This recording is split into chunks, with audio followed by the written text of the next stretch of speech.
Nós vamos ler os versos 1, 2 e 3 de Hebreus, capítulo 12, os versos 1, 2 e 3.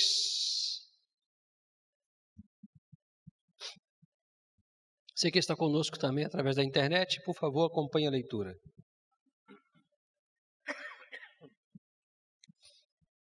Na minha tradução está assim: portanto, nós, rodeados de tão grande nuvem de testemunhas, depois de eliminar tudo que nos impede de prosseguir e o pecado que nos assedia, corramos com perseverança a corrida que nos está proposta, fixando os olhos em Jesus, o autor e consumador da nossa fé, o qual, por causa da alegria que lhe estava proposta, suportou a cruz, não fazendo caso da vergonha que sofreu, e está sentado à direita do trono de Deus. Assim, considerai aquele que suportou tal oposição dos pecadores contra si mesmo, para que não vos canseis e fiqueis desanimados. Vamos orar. Senhor, a sua palavra foi lida. Nós já celebramos hinos de louvores ao Senhor, já colocamos diante do Senhor algumas questões importantes em oração, e agora, Deus, nós estamos diante do Senhor para ouvir aquilo que o Senhor tem para nos falar esta noite, a respeito do tema que o Senhor colocou no coração do teu filho, o pastor Roberto. Nós entendemos pela graça do Senhor que o Senhor tem nos chamado para essa reflexão importante. Por isso, Deus, em nome de Jesus, nós nos entregamos em tuas mãos e pedimos que o Senhor fale através de nós e nos abençoe de uma forma muito especial esta noite, em nome de Jesus. Amém, Senhor, e amém. Hebreus, capítulo 12, verso 1 ao 3. E eu estou trabalhando com um tema, vivendo a atualidade sem perder a identidade. Deixe-me ler umas coisas para vocês a título de introdução a respeito desta carta tão importante, tão necessária e tão atual. Primeira coisa, esta carta, nós acabamos de ler apenas uma porção. Esta carta é um documento que foi produzido em um momento da história da igreja. A gente está falando aqui do ano aproximadamente 65 da era cristã, tá? Aproximadamente o ano 65.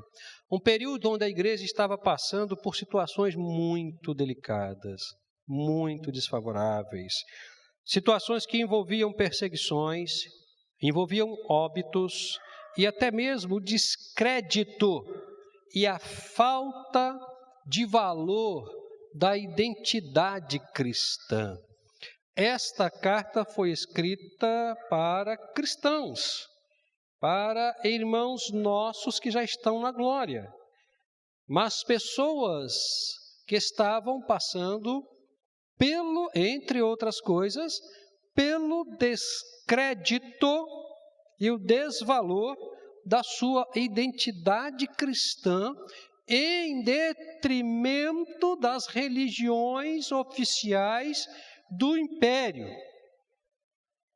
Nesse contexto, a religião do Cristo, a religião dos apóstolos, a religião na qual nós estamos inseridos, que estava dando os seus primeiros passos, não era valorizada. Logo, as pessoas que professavam a fé em Jesus Cristo e que possuíam uma identidade cristã, também não eram respeitadas, também não eram valorizadas. Se você quer conhecer isso bem de perto, quando você chegar em casa, leia o capítulo 11, o capítulo que antecede o capítulo 12.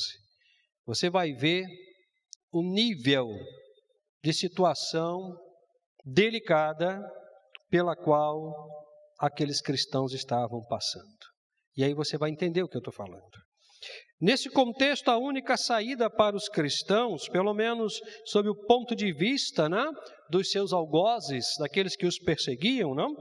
A única saída para os cristãos era abandonar a fé cristã. Era abrir mão da fé cristã e passar a viver de acordo com as regras de uma comunidade totalmente comprometida e mergulhada no pecado. A grosso modo, à vista de todas as pessoas, não dos cristãos, mas à vista de todas as pessoas, a solução mais atraente para quem corria o risco de vida era abandonar a fé cristã, era abrir mão da fé em Jesus Cristo, era simplesmente apostatar, sair da fé no Cristo para a fé em uma outra divindade que não era o Deus verdadeiro. Em um primeiro momento, essa era a única solução. Isso acabaria com a história das perseguições, acabaria com os sofrimentos, acabaria com os martírios, acabaria com todas aquelas situações desgraçadas pelas quais os cristãos estavam passando. Mas parece que o autor de Hebreus pensava diferente. Porque o autor de Hebreus, de uma forma muito inteligente, muito sutil, muito espiritual, escreve esta carta para renovar o ânimo e a fé daqueles irmãos. E há uma peculiaridade nesse texto todo. Essa carta possui uma característica muito importante, que é a ênfase do autor. Ele escreve esta carta aos irmãos, mostrando que existem duas realidades simultâneas, duas realidades que coexistem, que andam juntas, e cada uma dessas realidades possuíam valores completamente diferentes.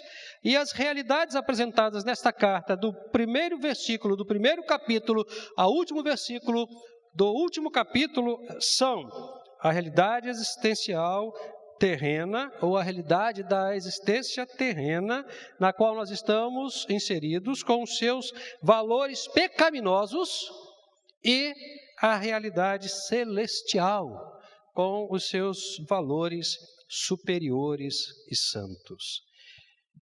O autor de Hebreus, ele é tão enfático em falar destas duas realidades, dando maior importância e maior valor à realidade celestial, da qual já faziam parte os cristãos que estavam sendo perseguidos, que no final, quase no final do capítulo 11, você pode ver isso depois, ele vai falar a respeito dos irmãos, dos cristãos, daqueles que possuíam a identidade celestial, que estas pessoas, esses irmãos, esses cristãos não eram dignos desse mundo. Não eram dignos desse mundo. Se não eram dignos desse mundo, eles eram dignos da pátria celestial, porque eles possuíam uma identidade celestial. Pois bem, o autor de Hebreus continua então enfatizando essas realidades, e o autor de Hebreus ele vai levar aqueles irmãos a entender que era absolutamente possível, até porque eles não precisariam sair do mundo voluntariamente, sair através do martírio e das consequências pertinentes à fé era uma coisa. Agora, tirar a própria vida para ir para o céu, isso não. Isso não. O autor de Hebreus, a Bíblia Sagrada, não aprova isso. Então, o autor de Hebreus continua nos seus argumentos, mostrando para aqueles irmãos que era possível que eles vivessem a sua realidade social, a sua realidade emocional, a sua realidade intelectual, a sua realidade econômica, ou seja, a sua vida comum, sem perder a sua identidade celestial, sem se comprometerem com o pecado e sem desistirem de Jesus. Trocando em miúdos, vocês não precisam sair do mundo. Vocês podem continuar comprando, vendendo, trabalhando, negociando, possuindo bens, estudando, ensinando, caminhando, Mas vocês podem fazer tudo isso continuando com a identidade cristã de vocês, com a identidade celestial de vocês. Até porque é nesta realidade que a gente se identifica, que a gente mostra o RG da pátria celestial. Não adianta mostrar para os anjos. Isso não tem valor para eles. A realidade deles é outra. A ideia que eles têm a respeito do lugar e do Deus com quem eles estão é uma outra que já enche a vida deles. Eles não precisam conhecer a identidade, o RG dos cristãos. Mas o autor de Hebreus, ele está muito preocupado em fazer com que aqueles irmãos entendam que, não obstante as questões atuais nas quais eles estavam inseridos, eles podiam e deviam manter a sua identidade cristã. Como eu disse, eles podiam continuar fazendo compra, podiam continuar indo à escola, podiam fazer de tudo, como todo mundo faz, como nós fazemos. O grande desafio era continuar vivendo a existência terrena, dentro da realidade terrena, mantendo a identidade celestial.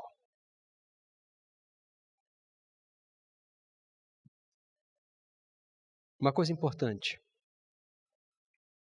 a história da humanidade, ela caminha para frente, ela não caminha para trás. E cada momento da história da humanidade apresenta elementos que definem o seu momento de atualidade. E, paralelamente, vai também apresentar o desafio ou os desafios à identidade dos cristãos. Nós estamos vivendo no século 21, um século que apresenta de forma muito contundente vários desafios à nossa identidade cristã. Ao longo da história, em cada momento da história, a igreja inserida no contexto onde ela estava, ela foi desafiada a viver a realidade do momento, a atualidade do momento, mostrando a sua identidade cristã. O século 21 começou no dia 1º de janeiro de 2001 e vai terminar em 31 de dezembro de 2100. Um século de desafio para a igreja.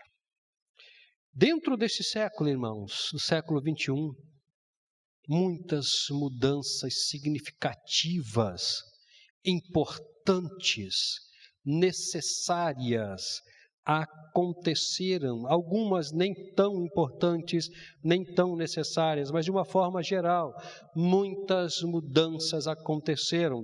Na virada do século XX, na verdade da segunda metade do século XX até o presente momento, muitas mudanças aconteceram. Hoje pela manhã, o pastor Roberto, pregando sobre o tema, apresentou algumas questões desafiadoras, não? Para a igreja, no sentido de mudanças que já aconteceram.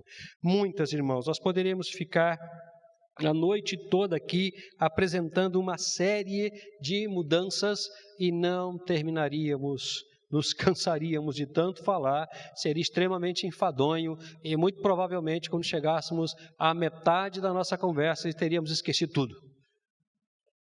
Mas eu destaquei apenas 3 aqui, irmãos, 3, para que nós estejamos refletindo, porque são mudanças muito presentes, algumas até muito, digamos assim, diárias, muito diárias.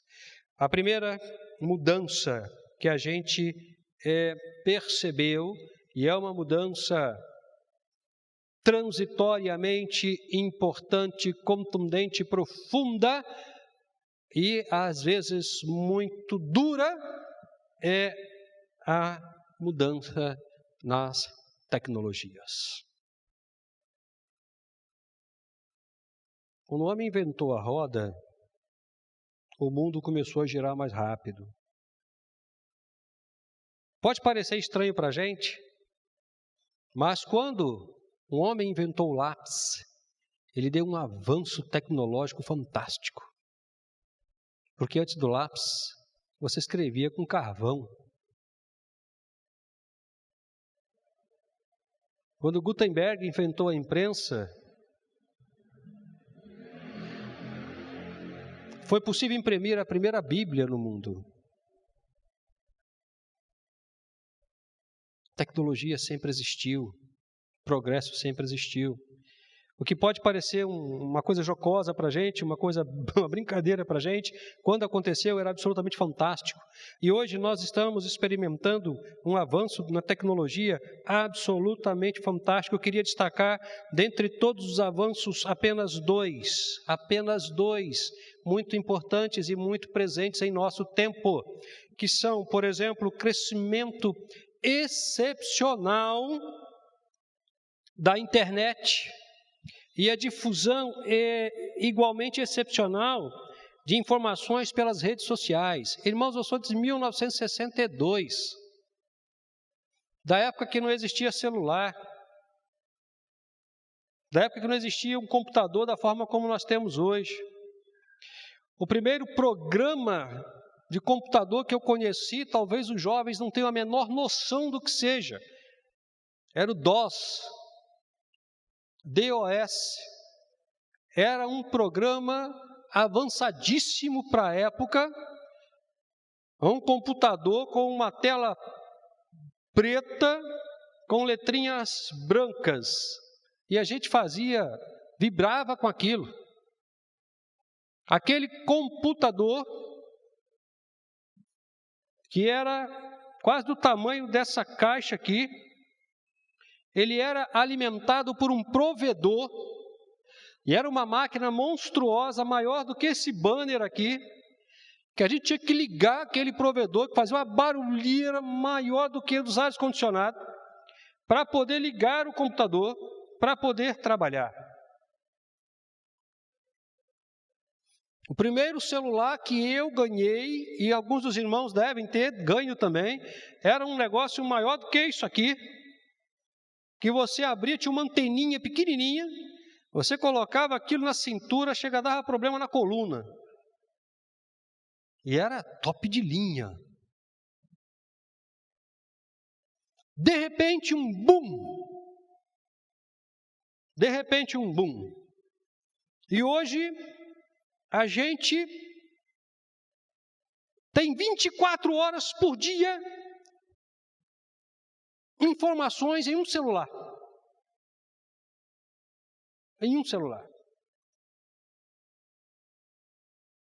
Eu me lembro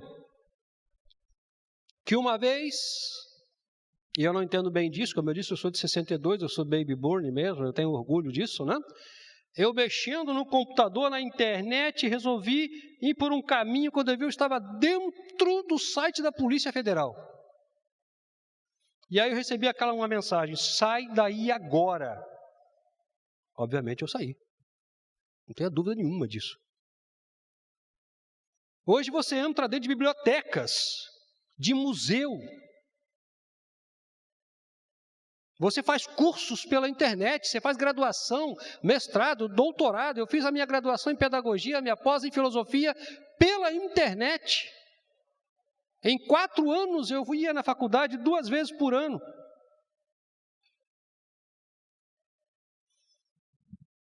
Hoje você tem mais informação num celular do que num jornal televisivo. Impressionante, o crescimento excepcional da internet. Uma outra coisa importante também, computadores e celulares, os smartphones, irmãos, hoje estão tomando o lugar dos tablets e dos micros, não? De última geração, televisores de última geração, LCD, LED, cada vez mais finos, inteligente. Agora tem um programa, como é Alexia? Alexia, você fala com a TV. Você fala com ela. Os bancos já usam isso também? Impressionante. Eu não sei quantos irmãos prestaram atenção ontem, depois de 4 anos, que eu sentei aí atrás da coluna, né? Que eu estava olhando os televisores. Irmãos, se vocês quiserem, né, matar a curiosidade, se vocês olharem os televisores, um é diferente do outro, daqui é mais grosso do que o daqui é bem mais fino do que o dali. Hoje você já tem TV que se adapta à cor do seu ambiente de sala. Onde nós vamos parar? Onde nós vamos parar? Essa é uma realidade na qual nós estamos inseridos. Faz parte do nosso contexto atual. Uma outra característica do século XXI, as pragas, as pandemias. Meus irmãos, nós estamos vivendo a pandemia do Covid-19. Já bateu 556.370 mortos dia 27 de julho. Obviamente já ultrapassou isso aqui. E ainda estamos no curso, a coisa ainda continua caminhando. E as autoridades sanitárias nos alertando, cuidado, cuidado, cuidado. Ao longo da história, a igreja passou por várias pandemias. Uma terceira característica que, na minha opinião, é uma das mais difíceis, mais desafiadoras para a igreja, porque diz respeito a nós, as relações interpessoais. Eu destaquei 3, na verdade 2 apenas, duas. A primeira, a supervalorização das relações emocionais, que vai gerar pessoas com sérios problemas de personalidade, totalmente patológicas. Irmãos, eu tenho atendido no gabinete pessoas com os problemas emocionais mais diversos possíveis. E pasmem, irmãos, alguns deles são oficiais de igreja. Muitos dos nossos irmãos estão passando por dificuldades nesta área. Depressão, síndrome do pânico, crise de ansiedade, angústia. Muitos. Deus me levou a entender a necessidade de fazer uma especialização em psicanálise. Eu tenho aprendido muito sobre a natureza e a mente humana, e pela graça de Deus, a gente tem podido receber pessoas de outras igrejas e até da comunidade para ajudar, e a quantidade é impressionante. Eu já não consigo mais achar data, dia e hora na agenda para atender todos os dias. Pastor, o senhor pode me atender? Pastor, eu preciso conversar, pastor. E os problemas são os mais diversos que você possa imaginar, desde uma simples crise emocional até coisas muito cabeludas, muito terríveis. Nós estamos vivendo uma época de supervalorização das nossas emoções, em detrimento do ofuscamento e do óbito da razão. Nós não pensamos mais, nós não refletimos mais, isso nos incomoda, isso nos cansa. O que nós queremos é ter momentos de emoção, queremos chorar, queremos rir, achando que isso vai nos fazer bem. Mas, irmãos, emoções trabalhadas de formas erradas e exageradas geram patologias, geram doenças. Mas nós somos bombardeados todos os dias, através de todos os instrumentos de comunicação, e também das nossas relações interpessoais, a vivermos as nossas emoções à flor da pele. Segunda questão das relações interpessoais: novos modelos familiares. Meus queridos irmãos, os irmãos não têm noção, ou talvez tenham, e eu espero que tenham, não? Do que está acontecendo com as nossas famílias. Nós temos famílias homoafetivas e agora protegidas pela lei. Protegidas pela lei. Nós temos o contrato de união estável, que dá ao casal os direitos do casamento, mas não muda o estado civil. E esse é um desafio muito grande para a igreja. Esse é um desafio muito grande para a igreja. Nós temos uma modalidade de afetividade muito contemporânea chamada de poliamor. Os irmãos já devem ter ouvido falar isso. O poliamor é a prática ou o desejo de ter mais de um relacionamento, quer seja sexual ou romântico, ao mesmo tempo, com várias pessoas, com o consentimento e o conhecimento de todos que se relacionam amorosamente. Poliamor. E se eu não estou equivocado, parece-me que já existe até um contrato para isso, se eu não estou equivocado. Nós hoje estamos retomando uma discussão muito séria de alguns tempos atrás, em função justamente da intensidade da relação homoafetivo, que é a discussão sobre ideologia de gêneros. É uma discussão muito séria. Nós queremos, inclusive, pensar na possibilidade de, em setembro, quando nós estaremos trabalhando a família, termos um seminário, uma palestra sobre esse assunto, porque é muito sério. Muito sério. A ideologia de gêneros, ela representa o conceito que sustenta a identidade de gênero. O que significa isso? A ideia de que todas as pessoas nascem iguais. Você não nasce menino, você não nasce menina, você não nasce homem, você não nasce mulher, você nasce igual. Você nasce sem definição sexual. E ao longo do seu crescimento, na relação com o ambiente social onde você está, você vai se definindo como homem ou como mulher. Isso é complicado. Isso é muito sério. Alguns pastores já estão sendo processados por conta da sua posição bíblica. E se nós tivermos, irmãos, que passar por isso, passaremos em nome de Jesus, porque nós estamos defendendo a Escritura Sagrada. Nós reconhecemos essas mudanças, reconhecemos que elas são proféticas, apocalípticas, escatológicas. Eu não vou lutar contra isso, porque eu não vou vencer, mas eu vou pregar a palavra de Jesus da forma que Jesus mandou pregar. E é dentro desta realidade que nós precisamos manter a nossa identidade. Porque estas questões, elas não vão se acabar. Elas vão se potencializar, vão se dinamizar, vão aumentar, vão se diversificar. E nós precisamos sustentar, a exemplo dos irmãos de Hebreus, a nossa identidade. Mas como fazer isso, pastor? Já caminhando então para o término da nossa reflexão. Mas como fazer isso? O texto de Hebreus fala para a gente, o texto que nós acabamos de ler fala para a gente. Deixe-me ler novamente para você, você pode acompanhar apenas ouvindo.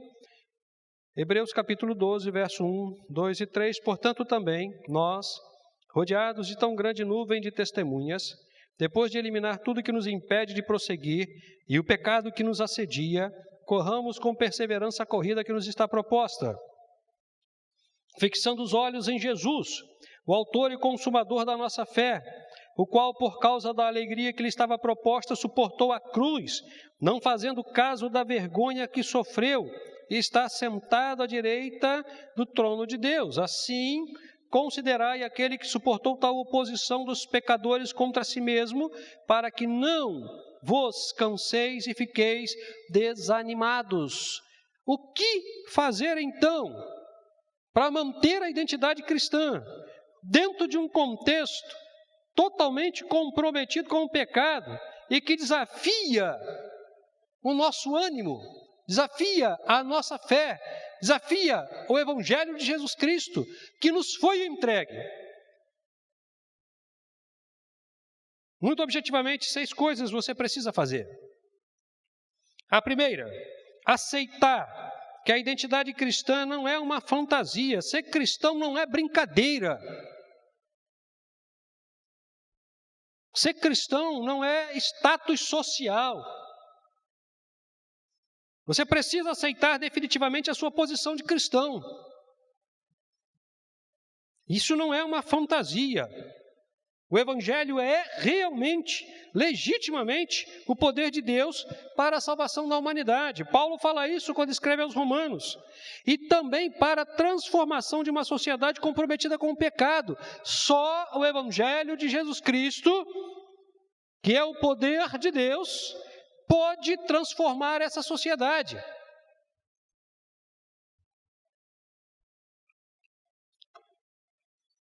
Pode colocar as coisas no seu devido lugar. As representações, os papéis no seu devido lugar. Somente o Evangelho pode fazer isso. E nós temos o Evangelho nas mãos. A nós foi entregue a palavra da reconciliação, a igreja. A igreja foi entregue a palavra da reconciliação, e essa palavra é extremamente poderosa para mudar essa sociedade. Então, deixemos de brincar de ser crente, porque isso é muito sério. Essas questões podem estar dentro da sua casa, com o seu filho, com a sua filha, com o seu neto, com a sua neta, com o seu esposo, com a sua esposa. Pode estar dentro da sua casa. Então, pare de brincar de ser crente e seja de fato um cristão que possui uma identidade celestial. Segunda coisa, reconhecer e identificar os pecados estruturais e combatê-los com os valores do reino de Deus, se opondo duramente a eles. Irmãos, nós conhecemos os pecados veniais. A gula, a mentira e uma série de outras que os irmãos conhecem bem. Mas o que eu estou falando, e esses que nós conhecemos bem, nós também evitamos, devemos evitar. Mas eu estou falando, irmãos, de um pecado estrutural. A gente chama de pecado estrutural aqueles que motivam e sustentam as estruturas promotoras de pecado. Eu estou falando de prostíbulos que promovem prostituição. E formam na escola da vida prostitutas, homossexuais. Eu estou falando de tráficos de drogas e de gente. Tem gente sendo vendida, irmãos, traficada por criminosos, pessoas terríveis, que vendem crianças, vendem idosos, não querem nem saber, é gente. Está andando sobre essa terra, é sequestrado e é vendido. Além das drogas. Eu estou falando de uma politização da miséria. A nossa política é uma política centrada na desgraça, na miséria, na pobreza, na exploração da necessidade alheia.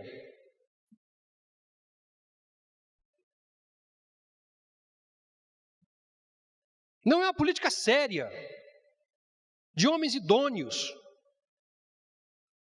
Eu tenho assistido a CPI, é simplesmente ridículo o que está acontecendo ali. É absurdo. Enquanto se tenta descobrir quem é culpado, milhares de pessoas estão morrendo por dia. A desgraça no Brasil é uma estrutura, é uma plataforma de política. É a politização da miséria, a exploração do mal na vida de pessoas. É contra isso que nós devemos falar. Abandonar o adultério, abandonar a gula, abandonar a ira, não tenha dúvida nenhuma disso. Mas precisamos, como igreja do Senhor Jesus, fazer a voz do profeta. E dizer, olha, essa estrutura aí é que promove o mal. É ela que promove o mal.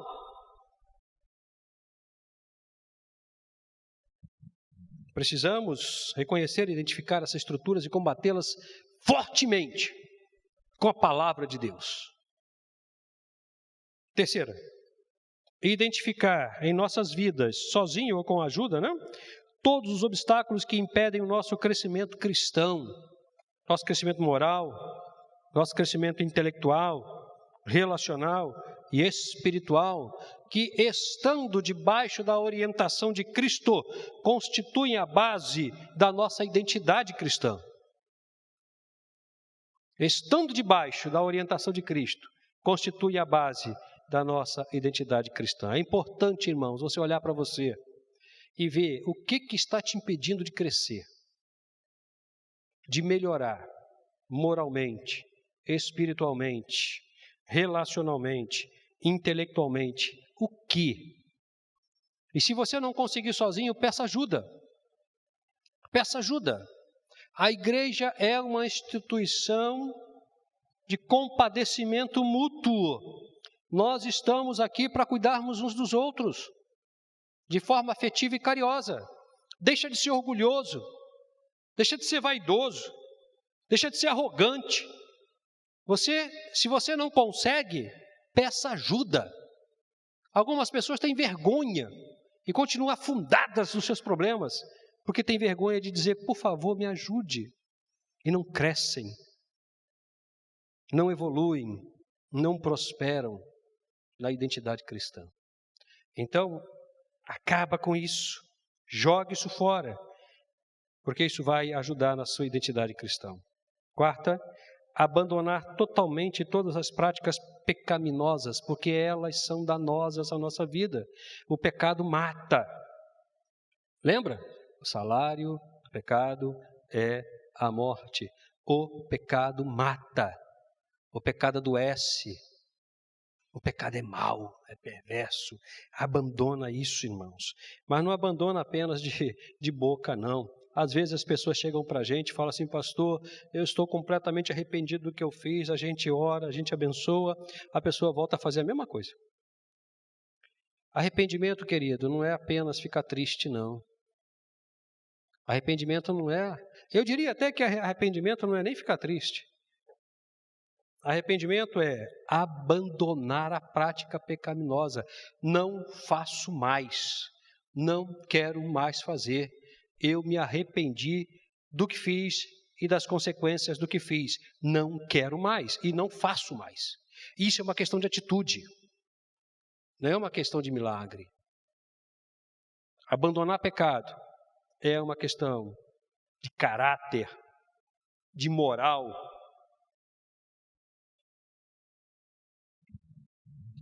Quinto, perseverar sempre na caminhada cristã, vivendo os valores do reino de Deus, não importando as consequências dessa perseverança. Algumas pessoas têm medo de ser cristão, medo de falar certas coisas, medo de se opor ao pecado. Eu já ouvi coisas do tipo, pastor, não mexe nisso não. Não toca nisso não. Isso é um absurdo. Isso é um crime. É um crime espiritual. Como não mexe? Se o pecado está ali, você está vendo ele. Algumas pessoas fazem isso, não, porque vai magoar o irmão. E eu fico pensando, o que é mais importante? Não magoar o irmão ou não magoar Jesus? A gente corre risco com uma facilidade tremenda. Eu me lembro que Jesus uma vez falou uma coisa muito importante, não temais aquele que pode te tirar a vida. Temam antes aquele que, além de tirar a vida, pode jogar você no inferno. E sabe quem pode fazer isso, irmãos? Durante muito tempo eu pensei que era o diabo, mas não é não. O diabo não pode jogar ninguém no inferno. Quem pode fazer isso é Deus. Ele é o único que pode, além de tirar a sua vida, jogar você no inferno. Então, decida de uma vez por todas. Decida de uma vez por todas. O que você quer fazer? A quem você vai respeitar? De que forma você vai tratar Deus? Porque é Ele é o único que pode definir a sua eternidade. Não tenha medo. Não tenha medo. Porque se você está em nome de Jesus, debaixo da graça de Jesus, pregando a palavra de Jesus, não tenha medo das consequências. Porque quem vai cuidar de você é Jesus. É Ele que vai cuidar de você. Mas faça isso debaixo da graça de Jesus. E por fim, o texto fala para a gente olhar sempre para Jesus. Olhar sempre para os seus exemplos. Olhar sempre para os seus ensinamentos. Porque, irmãos, somente dessa forma a gente vai alcançar a graça de Deus. Vivendo a atualidade sem perder a identidade. Os irmãos de Hebreus tiveram a sua realidade e foram orientados a não perder a sua identidade. Nós temos as nossas atualidades e somos orientados da mesma forma a não perdermos a nossa identidade. Vivendo nesse mundo, nos relacionando com tudo e com todos, mas mantendo a identidade que Cristo nos deu de cidadãos celestiais. Eu termino a minha palavra com uma orientação de Paulo.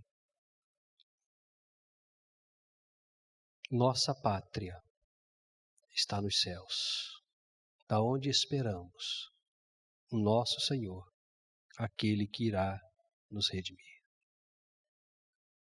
Amém, queridos? Que o Senhor nos abençoe. Vamos celebrar ao Senhor. É o segundo momento também dos nossos dízimos e das nossas ofertas.